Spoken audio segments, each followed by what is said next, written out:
ഒരാളെ മര്യാദയ്ക്ക് ട്രീറ്റ് ചെയ്യണം എന്നൊരു സ്കീമുണ്ട്. ഇപ്പൊ കള്ളായാലും ഫുഡായാലും എന്തായാലും അത് ഞാൻ ചെയ്യും.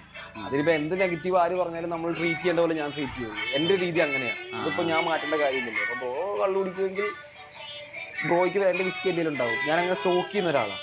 അതുകൊണ്ടാണ് എന്റെ റീൽസിൽ അവിടെ ഇവിടെ കള്ള് കാണുന്നത്. ആൾക്കാർ പറഞ്ഞായിരിക്കും ഞാൻ അങ്ങനെ പറയത്തു, ഞാൻ കള്ളു കുടിക്കത്തില്ല, ഞാൻ ഒരിക്കലും പറയില്ല, ഞാൻ കള്ളു കുടിക്കും. Yes I drink. പക്ഷേ ഒരു പരിധിക്ക് അപ്പുറത്തേക്ക് പറ്റത്തില്ല. കാരണം അവിടെ ഒരു ലിമിറ്റ് ഉണ്ട്. നമ്മൾ പുറത്ത് പോയി കഴിഞ്ഞാൽ ഞാനൊരു ഹാഫ് ബിയർ ഒക്കെ കുടിക്കത്തുള്ളൂ. കാരണം വണ്ടി ഓടിക്കാണ്. വണ്ടി ഓടിച്ചു കഴിഞ്ഞാൽ അവന്മാർ വണ്ടിയും കൊണ്ടുപോകും, വണ്ടിക്കുള്ളിൽ. കാരണം ഞാൻ ആ റിസ്ക് എടുക്കാത്ത കാരണം ഞാൻ ഇവിടെ പോലും ഇവന്മാർ കൂടെ ഉണ്ടാവില്ല, റോളക്സ് ഒക്കെ കൂടെ ഉണ്ടാവും. ആ സമയത്ത് കള്ളുടിച്ച് പോലീസ് പിടിച്ചു കഴിഞ്ഞാൽ എൻ്റെ പിള്ളേരും പോകും.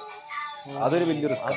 അവരെ കൊണ്ടുപോകും, അവരെ ഷെൽട്ടറിൽ കൊണ്ടുപോകും. കാരണം ഞാൻ അവരെ ഹാൻഡിൽ ചെയ്യാൻ പറ്റാത്തൊരു ഓണർ മദ്യപിച്ച് ലെക്കിട്ട് വണ്ടി ഓടിച്ചു കഴിഞ്ഞാൽ അവരുടെ സേഫ്റ്റിക്ക് വേണ്ടി അവരെ പിടിച്ചോണ്ട് പോകും.